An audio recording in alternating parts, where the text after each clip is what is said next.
What should you buy in the brand new friend or foe medal event? Well, I will tell you a full guide on what you should buy and what you should avoid. Now, obviously, I have bought the decorations and I released a video earlier today, which you can go and watch on my channel. But obviously, if you're a free-to-play player or if you don't care for decorations as much, you should probably, let's be honest, not buy them because they are cosmetic. Now, first things first, is the action figure equipment worth buying?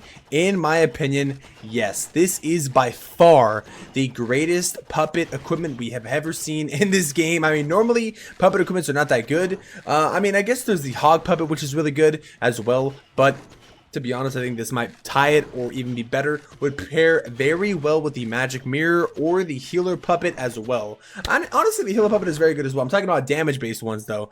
This, I think, could be considered underrated, but I believe it's going to be very, very OP, especially when people find out good strategies for it. It's going to be meta. Trust me on this. Always buy the equipment when it comes to medal events. Do not miss out, because 1,500 gems, having to miss out on this is going to be a big deal, especially if you don't have it. So buy the action figure first and foremost. Obviously, I already mentioned about the decorations I bought. You can go and review them on my channel if you want. Obviously, skip the decorations. Buy those last, right? Next up, oh, actually, before we get up into the ore, the Electro boots also have returned into the game. If you did not buy the Electro boots when they first came out, you can actually buy them now. Electro boots, if you do not know, are the most game-breaking equipments. They actually have been the meta since they have been released for months now. So you definitely want to get your hands on the Electro boots, man. I'm gonna be honest with you. A lot of people ask me, are the Electro boots worth it? Should I buy them? Are they still meta? Bro, these Electro boots, I'm telling you, you have to buy them. You have to get them. Honestly, if you have to decide between the Electro boots or the action figure, I'm gonna be honest, buy the Electro boots.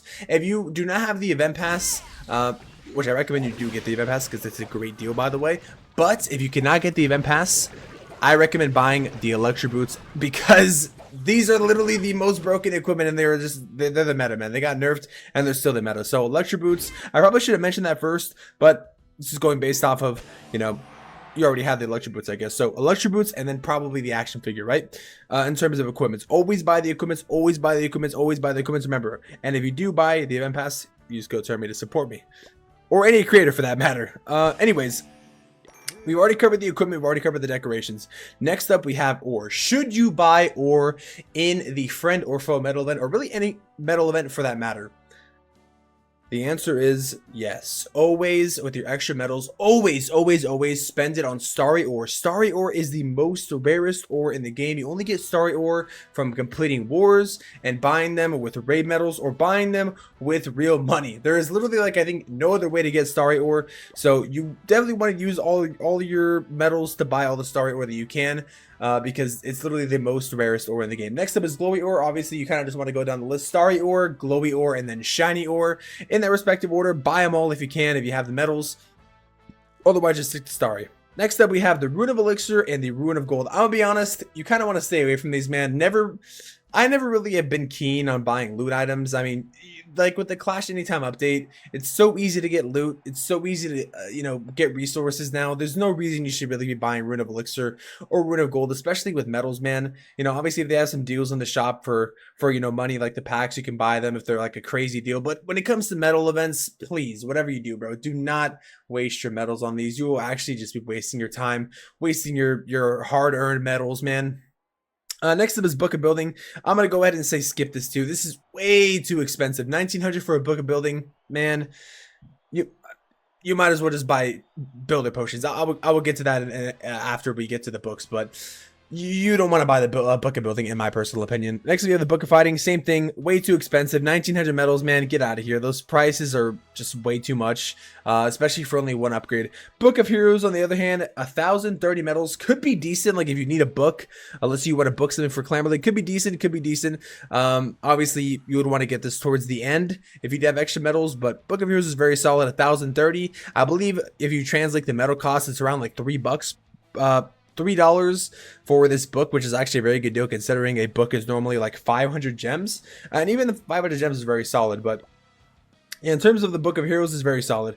Obviously, shovel the obstacles, very situational. Do you really need a shovel? Honestly, in the use case of getting a shovel, I know I do need actually a shovel to, shovel this obstacle money in the bank. So I probably might end up buying one. I think I have one in the gold pass, but obviously, if you want to, not remove that money in the bank obstacle, you can go ahead and buy the shovel. Next up we have the builder potion. Like I was saying earlier, you might as well just buy builder potions, man, especially with loot. It's so easy to farm. You can just pop this builder potion, all your builders will be busy. Builder potions, in my opinion, are very, very underrated. Should be bought, honestly, a lot more. They're really expensive when it comes to gems too, man. 285 gems just for one builder potion. So I think you're getting a pretty decent deal here if you want to, get some builder potions. Wall rings, please. Whatever you do not buy wall rings, bro. Don't buy wall rings. 5 for 360, please. Bro, loot is so easy to get in this game. Do not buy wall rings, whatever you do. Next up, we have power potions. Power potions are very good, especially if you're doing Clamber League. You want to boost an army to try it out. So power potions are also a very, very underrated pickup, in my opinion. Really, probably the most valuable potion out of all of these.